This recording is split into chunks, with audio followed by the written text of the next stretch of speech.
नमस्कार दोस्तों। तो आज हम बात करने जा रहे हैं प्रशांत महासागर में हवाई और ऑस्ट्रेलिया के बीच बसा हुआ तुवालू आइलैंड या देश के बारे में। तो दोस्तों आज का वीडियो बहुत ज़्यादा इंटरेस्टिंग होने वाला है, तो बने रहें हमारे साथ वीडियो में अंत तक। तो दोस्तों अगर इस देश की आधिकारिक मुद्रा की बात की जाए तो इस देश के अंदर तुवालू डॉलर चलता है और यहाँ का एक तुवालू डॉलर भारत के तकरीबन 55.50 रुपये के बराबर होता है। और अगर यहाँ की पॉपुलेशन की बात की जाए तो 2021 के सर्वे के अनुसार 11,204 थी।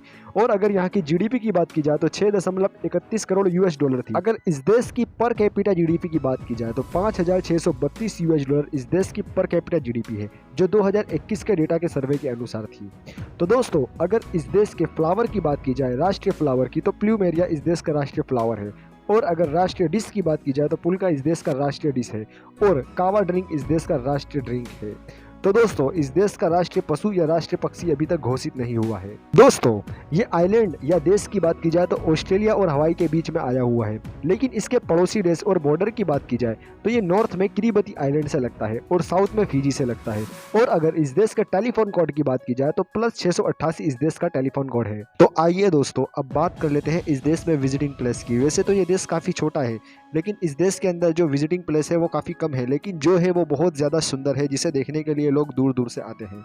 तो दोस्तों इस देश की अगर राजधानी की बात की जाए तो फ्यूनाफुती इस देश की राजधानी है और यहाँ पे सबसे ज़्यादा विजिटिंग प्लेस है। फ्यूनाफुती समुद्री क्षेत्र से घिरा हुआ एक क्षेत्र है और यहाँ पे वन्य जीव का क्षेत्र भी है।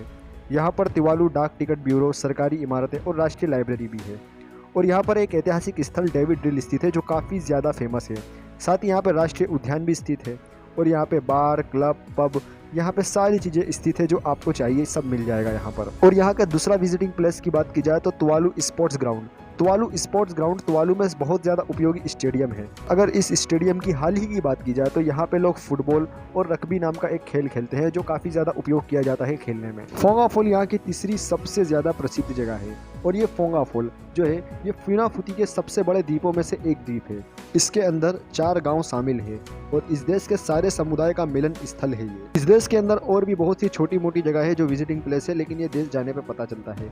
तो चलिए दोस्तों अब बात कर लेते हैं इस देश के कुछ रोचक तथ्यों की। तो दोस्तों अगर आप इस देश में घूमने का प्लान करते हैं तो अपने पास क्रेडिट कार्ड, डेबिट कार्ड या कोई भी ऑनलाइन रुपए ना रखें। आप अपने पास ज़्यादा से ज़्यादा कैश रखें, क्योंकि इस देश के अंदर एटीएम की सुविधा नहीं है। इस पूरे देश के अंदर आपको एटीएम नहीं मिलेगा, बस यही कारण है इस देश में लोग कैश लेकर आते हैं। वानुआतू और तुवालू ये दोनों आइलैंड के अंदर काफ़ी ज़्यादा समानताएं देखने को मिलती है। जैसे उदाहरण के तौर पर वानुआतू और तुवालू ये दोनों का राष्ट्रीय पेय कावा ड्रिंक है। जी हाँ दोस्तों, कावा ड्रिंक हमने वानुआतू की वीडियो में देखा हुआ था। और साथ ही यहाँ के लोग भी खाने पीने को लेकर इतने ज़्यादा सीरियस नहीं है, जैसे तेल में तला हुआ और फैटी खाना खाते हैं यहाँ के लोग। बस यही कारण है वानुआतू की तरह यहाँ के लोग भी काफ़ी ज़्यादा मोटे होते हैं। तुवालू देश समुद्र तल से केवल 2 मीटर की ऊंचाई पर बसा हुआ देश है। दुनिया में तुवालू समुद्र तल से सबसे कम ऊंचाई पर स्थित है और इस देश के 2 द्वीप तो डूबने की कगार पर हैं। और एक्सपर्ट का तो ऐसा मानना है कि जल्द ही ये द्वीप समुद्र में समा जाएगा। तो इस देश की सरकार टेंशन में पड़ोसी देशों से बातचीत में लगी हुई है कि उनके नागरिकों को आपके देश में शरण दे दी जाए। ये देश कोरल ओटल पर बसा हुआ एक देश है, जिसमें ओटल का मतलब होता है कि ज्वालामुखी का अवशेष जो पानी की सतह के नीचे डूबा हुआ होता है। और ये तिवालू द्वीप पूरी तरह से ज्वालामुखी के अवशेष पर बसा हुआ देश है। दुनिया में 4 ऐसे देश हैं जो कोरल ओटल पे बसे हुए देश हैं। जी हाँ दोस्तों, हम उसकी चर्चा अलग अलग सेपरेट वीडियो में करेंगे। इस देश में आप बिना वीज़ा के जा सकते हो, लेकिन दोस्तों आश्चर्यजनक बात यह है कि यहाँ पे 2000 से लोग भी कम पर्यटक इधर घूमने आते हैं। तो दोस्तों न्यूजीलैंड को ईमानदार देशों की सूची में माना गया है और उसे रखा गया है, लेकिन दोस्तों ईमानदारी के मामले में ये देश भी कम नहीं है। यहाँ के लोग भी काफ़ी ज़्यादा ईमानदार होते हैं। अगर रास्ते में कुछ पड़ा होता है तो उसे उठाते भी नहीं है। जी हाँ दोस्तों, यहाँ के लोग जितना कमाते हैं उतना ही खाते हैं। तुवालू के अंदर आपको नदी, तालाब या झरना देखने को नहीं मिलेगा, क्योंकि ये देश पूरी तरह से समुद्र से घिरा हुआ एक देश है। और यहाँ के लोग पानी का उपयोग जो करते हैं वो वर्षा के आधारित करते हैं। यहाँ का लोगों का पानी का जो मुख्य स्रोत है वो वर्षावन है।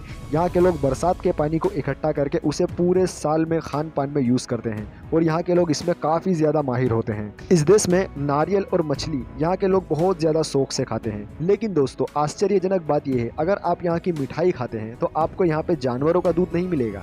यहाँ पे आपको नारियल के दूध से बनी हुई मिठाई मिलेगी, जो काफी ज्यादा अपने आप में चौंकाने वाली बात है। तो दोस्तों, अगर इस देश की अर्थव्यवस्था की बात की जाए तो इस देश की अर्थव्यवस्था में ऐसा कुछ भी नहीं है जो इस देश की आमदनी करा सके, लेकिन फिर भी यहाँ के लोग मछली और कोकोनट का उपयोग करके अपनी आमदनी कर ही लेते हैं। और दोस्तों, अगर इस देश में और भी ज्यादा रोचक तथ्य की बात की जाए तो इस देश की खुद की कोई आर्मी नहीं है। इस देश में मिलिट्री ना होने का कारण एक ये भी है कि ये देश पूरी तरह से समुद्री तट से घिरा हुआ है। बस यही कारण है इस देश के ऊपर कोई भी कब्जा नहीं कर सकता।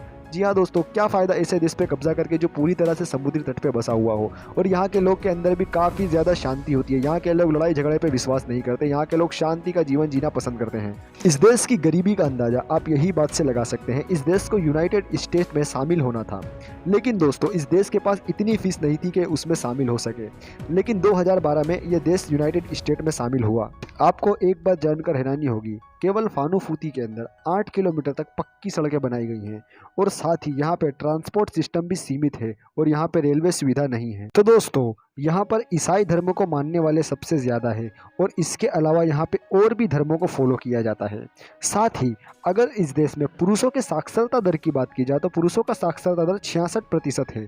वहीं अगर स्त्रियों की बात की जाए तो 70% स्त्रियों का साक्षरता दर इस देश में है। इस देश की आधिकारिक भाषा तुवालुअन और इंग्लिश है। तो दोस्तों, ये थे तुवालू के कुछ रोचक तथ्य। यदि आपका कोई प्रश्न हो तो आप कमेंट बॉक्स में पूछ सकते हैं, मैं उसका उत्तर दूंगा। तो दोस्तों, अगर आप चैनल पर नए हैं तो चैनल का सब्सक्राइब करें, वीडियो को लाइक करें तथा अपने मित्रों के साथ इस वीडियो को शेयर करें और हमें इंस्टाग्राम पर फॉलो करें। आपका बहुमूल्य समय देने के लिए बहुत बहुत धन्यवाद। मिलते हैं अगली वीडियो में।